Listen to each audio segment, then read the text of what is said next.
How are y'all doing? Oh my god, it's been so long. You know Miss Rona is on the room, honey. We have to stay sanitized. We have to stay clean. What's this? This is Noir for Men, okay? It's a hand sanitizer from Bath and Body Works. Smells like fragile masculinity. Hi everybody, hope y'all are doing well. Hopefully in quarantine.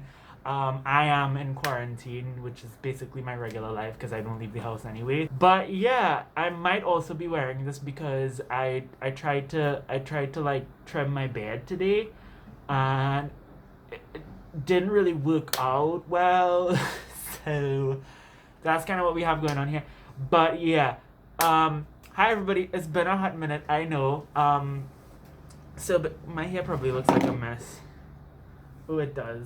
So it's been a while since I made a video.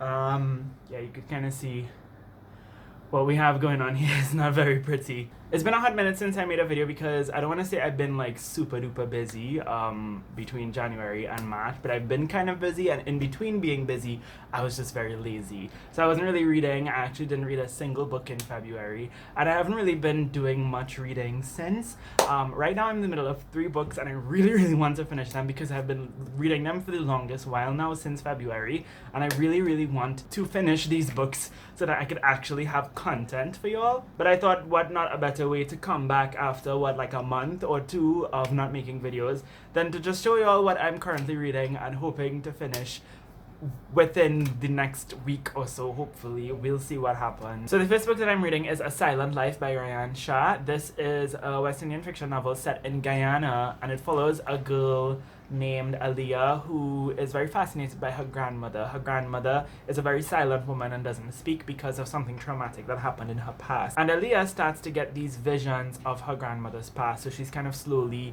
piecing together her grandmother's life and you know what happened in the past, why her grandmother became the person that she is today. It's a very interesting book, and it's set over the course of probably a few decades. It starts off when Aliyah is a child, and now I'm in the middle of it, and she's probably like a young adult. She just had like her kids and whatnot, so it's one of those like across one's lifespan type of stories, and I'm really enjoying it so far. Generally, I don't tend to enjoy stories where it's like across a few decades and we're getting snapshots of the character's life, but Ryan Shah is doing a really good job at allowing us to see that growth between the characters' different phases of her life so far, at least. I still have just about 80 something pages to go, which is about halfway through. It's a very short book, but I'm really enjoying it, and I'm enjoying particularly reading another Caribbean story, one set in Guyana, and that follows an Indian Muslim type of family, which is something that we don't really see too much in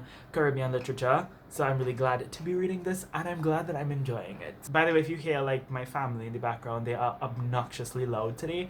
I don't know why, I don't know what's going on, but everybody decides, you know, whenever I start to film, that that's the time to just start speaking loudly. So please excuse them. But yeah, the next book that I'm reading right now is Unkindness of Ghosts by River Solomon. This book is a science fiction novel, and it's very popular. Like, a lot of people have been reading this book and talking about it ever since it came out. It is set on a generation ship, and it follows this person named Asta who lives on the generation ship and is kind of like a slave. She's like a lower class person in the society. So the ship is separated into decks, and the people, generally people with darker skin, blacker / people of color, are kind of like on the lower decks, and the more European lighter skinned people are on the higher decks. And this is like the last of humanity fleeing Earth and being taken to another place, and to sort of, I guess, maintain order on the ship, they reverted back to an old racist kind of almost antebellum South, that's how it's described, sort of arrangement that they have going on the ship. It's a very interesting story. I don't know that I'm enjoying it a lot so far. It's interesting,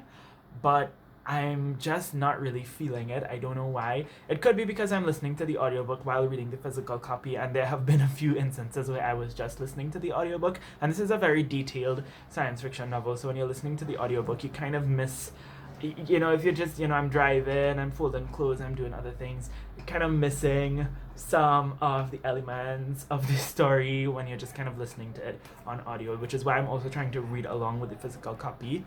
But yeah, so far I'm not loving it, which is kind of disappointing because this is a book that I was really expecting to really like. But I'm not even halfway through. I'm only about 140 pages in, so maybe it might pick up.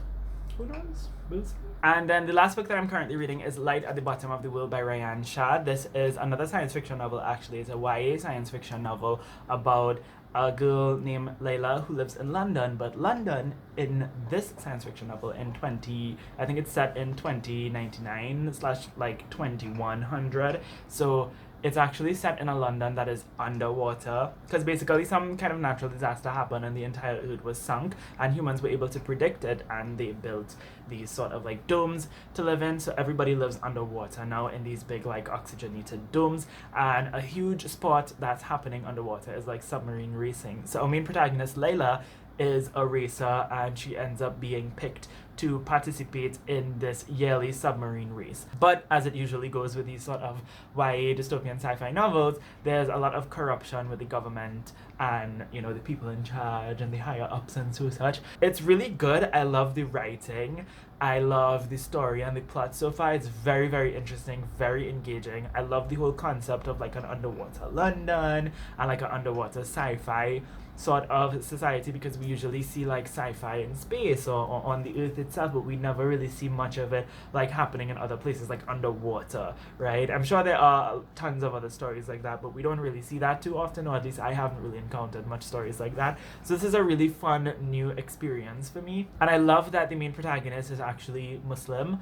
So her name is Layla, and she's Muslim. She's of Afghanistani heritage, and while the book doesn't really focus too much on religion, like she keeps saying Bismillah and she keeps saying Inshallah and a lot of things that Muslims say on the daily when we do things. So it's really cool to just see that, you know, kind of sort of tucked into a sci-fi novel, especially in a genre where there's always the assumption that, you know, in the future religion will kind of fade away, and that doesn't really make a lot of sense to me, because I feel like as times progress and things get worse and things get more unpredictable, I feel like religion would actually become a lot stronger and people would want to hold on to faith. So I love that that representation is in here, and it's a really cool thing to read about. I am not really loving the characters so much. The main character is okay, like I like her and I empathize with her a lot, but she has a love interest who just honestly, he doesn't need to be there. He doesn't have much of a personality. He's like this reserved, broody, muscular guy, and it's like we've seen it 100,000 times before. Thankfully, he's not overly obnoxious, so like I could tolerate his character. He's not bothering me,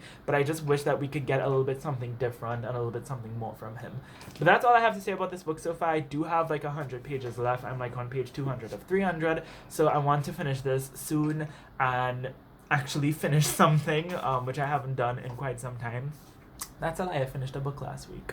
Yeah, just remember. But yeah, I want to finish those 3 books, so hopefully I finish them and have something to talk about for my March wrap-up with y'all later this month. But yeah, I'm back. I don't know how consistent I will be posting content on this channel. I'm sure the lighting and everything looks messy right now. I'm sure I look really messy and sweaty and whatnot. I'm in quarantine. Could you blame me? Okay, honey.